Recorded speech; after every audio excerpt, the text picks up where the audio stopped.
honestly, like for parents listening, I think telling stories is a much better way for your kids to learn than just telling them what to do. Because I think when he tells me, goes off on a long lecture about something, I literally True. zone out, like eyes covered, ears covered, mouth covered. Like I am not listening. But if he's telling me this engaging story and then at the end I like learn something, oh, like, oh, that was dumb. Maybe don't do that.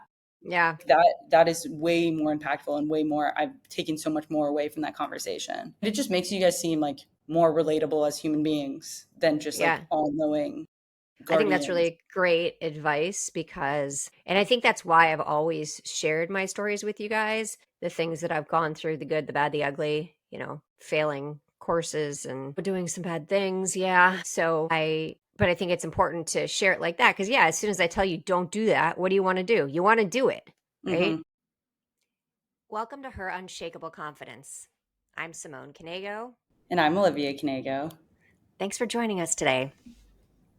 So, we were having a conversation right before this about the power of a story, the power of your story. And so often, especially women, think that they don't have a story. Hmm. And so this episode is really about building your story and realizing how powerful your story is to share with other people. Yeah, I think that stories, I mean, they're the way that we tell everything, right? And the one thing that I really commend about you is that how good of a story you tell, or good of a storyteller you are. Thank you. And it's something that I That's feel the like one I'm, thing. The one thing? well, no, I guess you're right. That was a whole, it goes back to me not being a storyteller. No. I'm don't necessarily have the most eloquent way with words, especially when I'm speaking. And you do. You're really good at like making a story interesting and telling every part of it in a way that's so engaging, whether that's just like as you know mundane as going to the grocery store or like your Kilimanjaro story. And I think that's it's a learned skill for sure. And I think that a lot of women especially feel kind of like this hole missing because they don't feel like they have a story to tell, when in actuality I think they just don't have the tools to tell it. Yeah, everyone has a story. And I didn't know I had a story for a really long time. It wasn't until I was in my 40s when someone asked me to share my story, and I was like, I don't have a story. Hmm. They're like, your life is incredible. And I'm like, my life is my life, right? That's how we think about things. And so, really understanding that everything we do brings us to this moment in time, and that by sharing the things that we go through, our struggles, our wins, our failures, all of it, that's really what can help other people. But I didn't realize that for a very long time. And I think a lot of people out there just say, I don't have a story. There's nothing significant about me. There's nothing exciting about me. And that's so not true.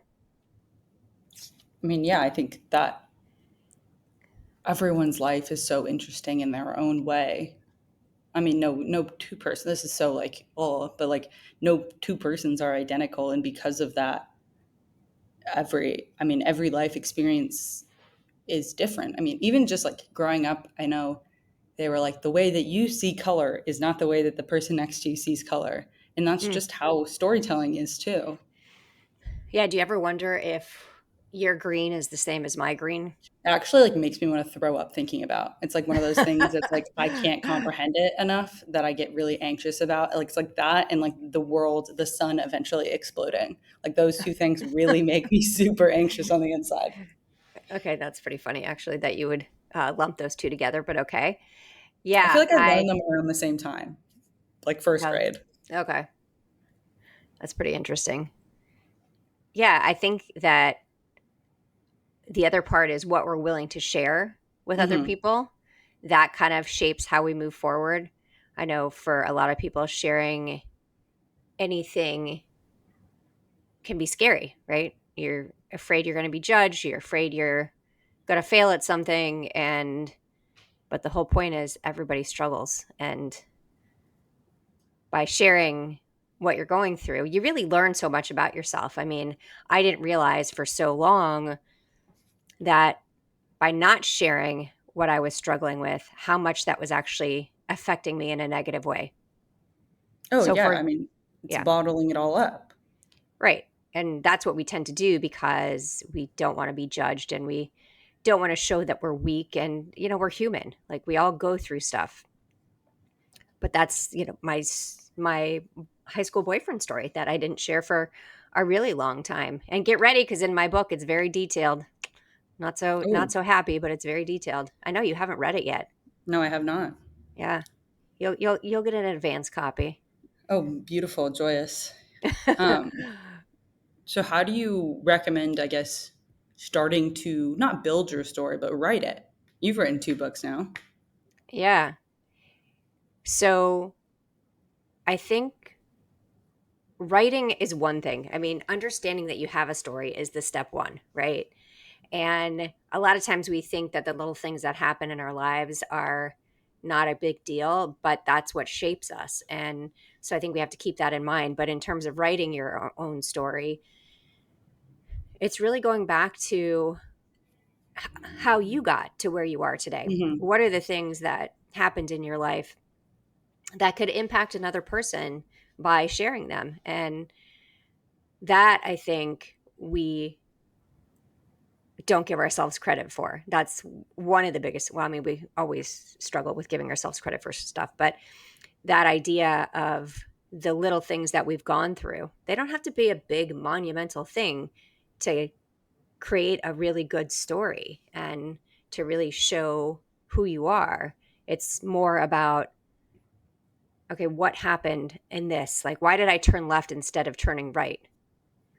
I mean, when you think about it that way, how many times did you get frustrated because you got stuck in traffic, but then someone else had an accident, right? So Mhm. maybe if you hadn't gotten stuck, you would have been the one in the accident. I think about that a lot. That really where we are in this moment of time kind of shows all of that. I was this morning, I did physical therapy. That was not fun. I thanked him at the end for slight torture.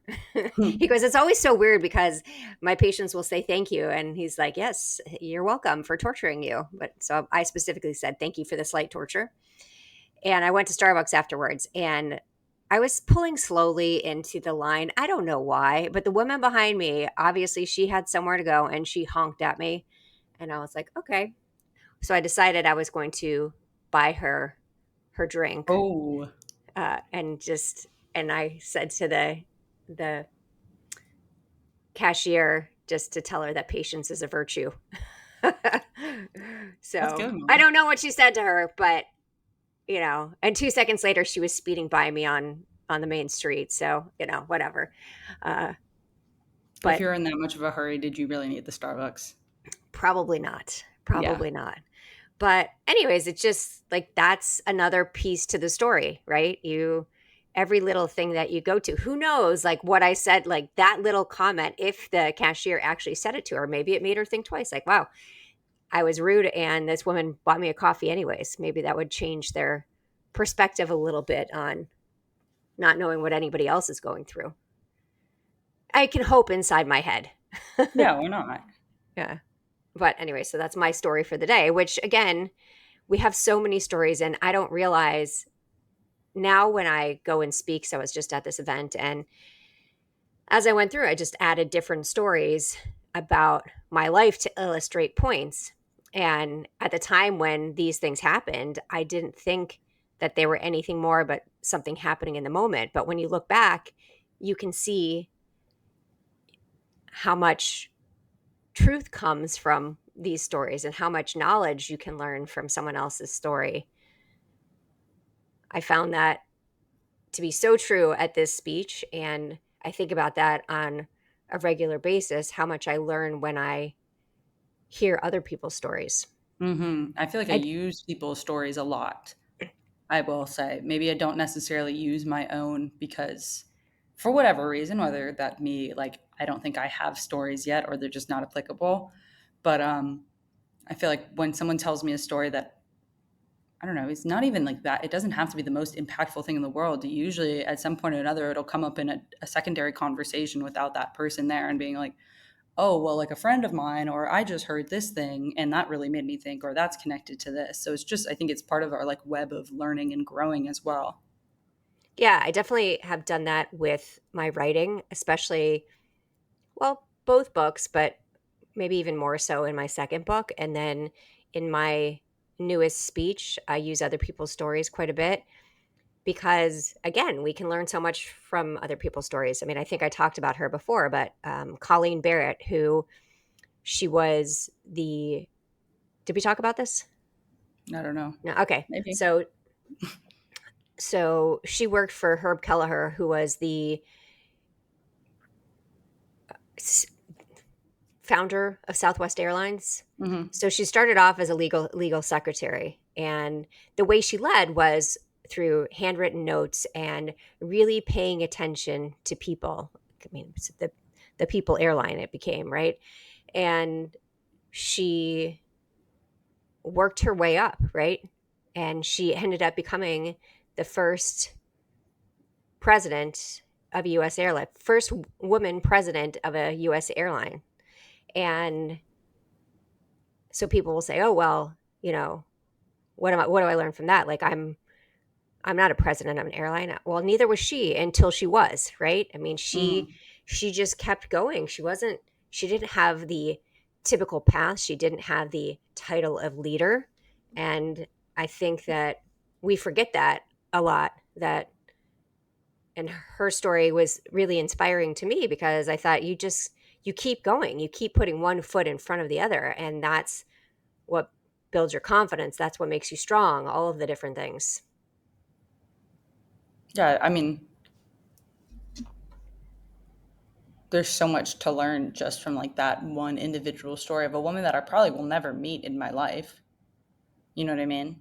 But like Right. her story will live on beyond just like her legacy of a human being. It'll serve as this source of power for decades of women to come. And I think that's the most important part is, I mean, not only finding your value within your own story, but like you said earlier, realizing the value you can give to others through your own story. Yeah, you wonder sometimes how often when you share your story with somebody,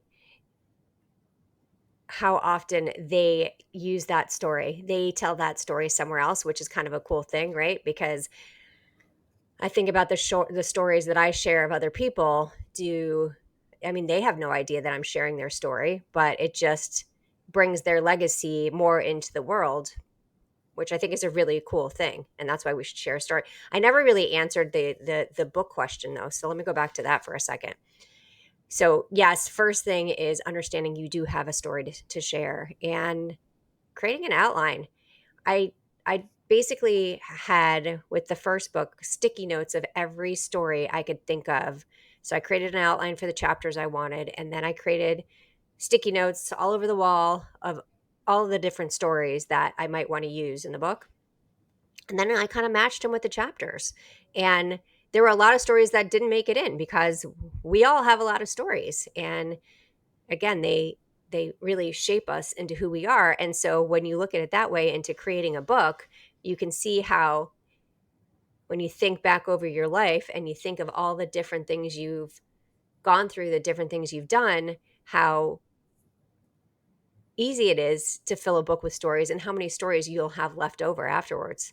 I mean, I still think of, I was just, as I was saying that, I was thinking about when you were, where were you in second grade when you fell off the monkey bars and broke your wrist? I mean, that's a story. Is that second grade? Yeah, I guess it was I second think it was grade. second grade. Yeah. Right before we were about to have a pool party at the house. Yeah. Well, it No, I mean happens. Yeah. So everything is everything that you go through changes something a little bit in your life, right? That, yeah, you I get guess I on the broke my plane, you bone don't get now. on the plane. Yeah. But also, who knows if you hadn't broken it? Maybe there was something else you would have done and you would have gotten hurt worse. Who That is knows? funny. I feel like you do really have that mindset though, because I remember when I first got diagnosed with Crohn's, one of the things you said, I mean, we said a lot during that time, obviously, but it was like, who knows, you may even like meet your future husband or your future best friend at some sort of treatment center. And I was like, that's a funny positive to take away. But yeah, I guess you're right. Like I could have, I didn't. I don't go to Yeah. treatment centers, luckily, but Yeah, you just don't know what's going to happen it's like that when. musical that we watched when I was very little, because you accidentally didn't buy show tickets to a night. It was If Then, or maybe you did. It was like the If Then one with Adina Menzel, and it was Oh, like yeah. the different paths of life that you could be on depending on like one singular action you take. Yeah, I do think about that often, and that's why when people say, "Do you have regrets about not I have doing a one certain regret. thing?" You do. My one regret, because I can look back and say that was stupid, was not going to Tom Brady's last NFL game that I had tickets to go to the first day of class for junior year of college instead. Who cares? First Yeah, day, no one that's why you cares. Tom should. Brady's last game, way more important. Yeah, that's why you should do all the things, but Yeah, I would I say that honestly was don't. brutal. Yeah, I don't actually have regrets looking back at stuff. I really think that everything I've done has brought me to this moment in time. Now, for example, we're sitting here podcasting. Your dad came home before we started, probably like an hour ago.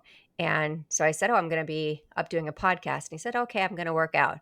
So about 5 minutes ago, my phone is ringing. So obviously, luckily I have the notification, I mean, the sound off. And I said, "You okay?" Because I was thinking he's working out. Did he drop like a big weight on Yeah, himself and he can't get up or something?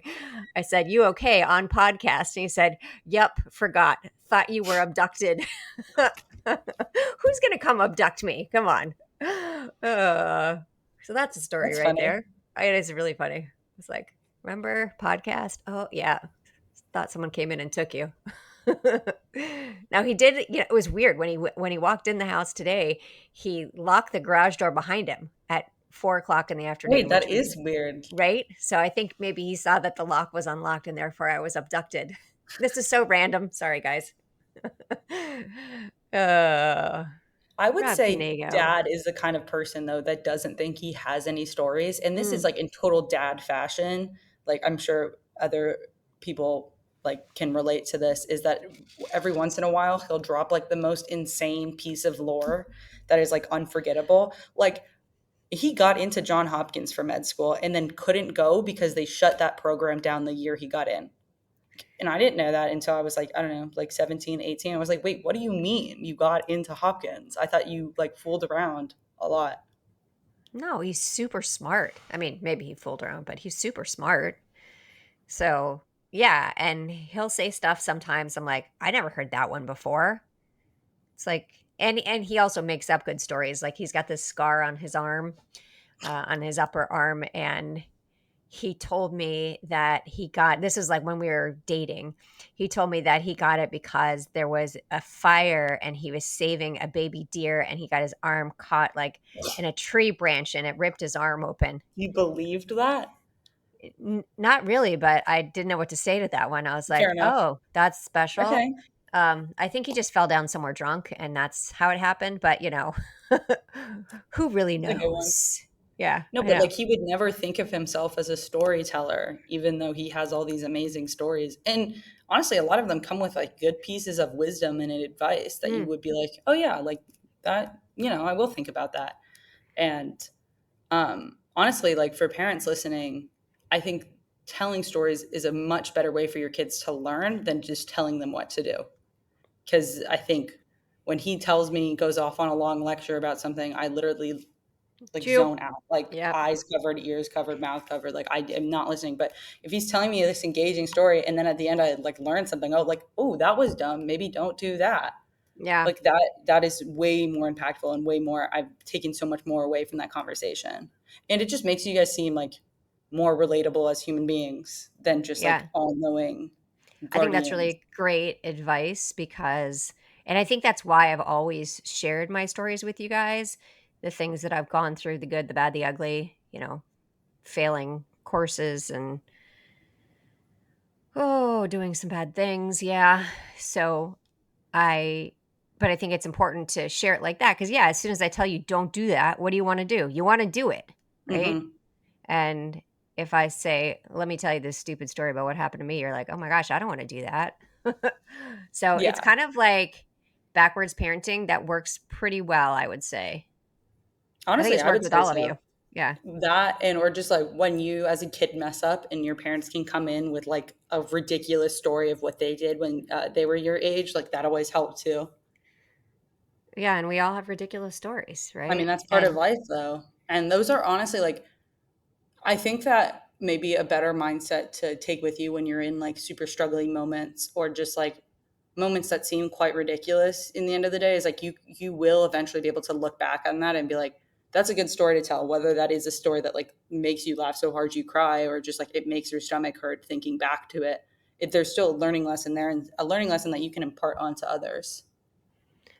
yeah, and I think that's just across the board. I think that is so true about all of the stories that we have and really not taking those things for granted because I mean, I did for a very long time. I didn't think anything I was doing in the world was a big deal. And people are like, "You had 6 kids." Actually, a woman said to me at this event the other night, "You had 6 kids and you still felt like you needed to climb a mountain." And I was like, "Yeah. I mean, that's the real truth is that I never felt like I was good enough, right? I just never felt that what I was doing in the world mattered. Um, but I never really talked about how I struggled. So nobody really knew. I mean, I just lived behind this facade of, yeah, everything's fine. And I was miserable. Not like miserable, like because of you guys, just because I was faking it. Right. And I think that we have to be authentic to ourselves. And that's what our story is. That's the real us. That's the real you. Yeah, I think I think it's just I don't know, it makes you more relatable as a human being. And you have to own it too. Like, okay, let's talk about an example. So, did you see the videos about the guy at the US Open who he was okay, I don't know the tennis player's name. I was hoping I don't you'd know know any the of the story. tennis players' names, so you Okay. give me a name, it wouldn't help me anyways. So, Okay, so basically after the match he was signing, tennis oh, balls and whatever, and he went to give and he was signing and giving his hat away to this boy at the same time. And as he was doing that, the adult next to him took the hat from the little boy which before is the like little boy actually could get it. crazy behavior. Crazy Well, behavior. Do not do that. okay. Did you see this? Oh, I saw Or the are you clip. I okay? didn't see like anything afterwards. I just saw the Okay. clip of him doing that and the kid being like trying to get someone's attention. So he said that, and we won't name names. How about that? Okay. So he said his first statement that came out said, if you were there, you would do the same thing. I just got there faster, right? And if you would get there faster, you would take it too. And then he That's said, crazy. uh, writing negative things or publishing negative things about me is open for a lawsuit. So I will be basically scanning anything that's said about me to see if I can sue you over it, basically. I was like, okay, that is really weird. But then I think today he came out with a statement apologizing for his behavior. You know, taking something away from a little kid. And the little kid was like, hey, hey. Yeah, like that was So actually and so what do you to want your go back story to be? Like, do you want yeah. to be known for that? Right? Or do you want to be the guy at the baseball games that gives the ball to a little kid who couldn't Right. catch it? Right. So you have a choice and that becomes part of who you are, right? So why not choose to be a good human and I don't want to say to do the right thing, but to do the kind thing, to do the like how would you want to be treated? How would you want your child to be treated? Not like that. Yeah. Just to get a baseball hat? Do you call it a baseball hat when a tennis player wears it? A tennis hat? That's a really good point that Yeah. could I don't want to think about honestly. Okay. Um, Let's set us really, really off track then. what would you say to someone that's like you've obviously written down some of your stories. What would you say to someone that's like too afraid to start writing or like doesn't know where to begin? First of all, I'd say it's really healing to be able, whether you publish them or you write them and you rip them up, but just getting it out there, I think, is so helpful. And I think you just start, you go messy. You don't think about there's no such thing as perfection. I know I say that a lot, but you just do it messy because you you want the idea to be written down. And then you can go back and that's what, like, when you write a book, you don't write it the way it's going to come out right away. I mean, it goes through developmental editing, then it goes through line edits, then it goes through proofreading. It goes through so many different things because we are human and we make mistakes all the time. And even when it goes through that, there are still mistakes. For example, in my first book, I was, I'm not going to tell the whole story, but I wrote, instead of writing, I turned lemons into lemonade. I turned lemonade into lemons. And nobody saw it until one of my friends, when I sent her a copy, and she texted me a picture of the page and she said, "Did you mean to write this?" Now, at least 15 people had their eyes on the book at that point, and then nobody else who read it, obviously we got it fixed later, but nobody else who read it ever saw it. And it's just because your brain sees things in certain ways, right? And so Hmm. I was like, no. And then, of course, I said, well, actually, yeah, I did mean it to write it that way. Didn't you know that was my superpower? I can turn lemonade into lemons. I can do things backward all the time. I owned it. I was like, okay, that's pretty funny that was, and nobody caught it. But that's the thing about writing, is that you write it messy and you fix it later. And there's someone that will help you if you really want to publish it. But I think you write it down, and I think that really helps with kind of letting your feelings out, saying what you're struggling with. And because when you hold it in, it doesn't do you any good, it doesn't do anybody else any good. I think that's pretty great. I think that like really goes into the idea of journaling, which is something I wish I was better at for sure. Mm. Um, but I don't know. I think it's definitely something I want to start doing is like just, writing to remember, Just right. honestly, too. Yeah.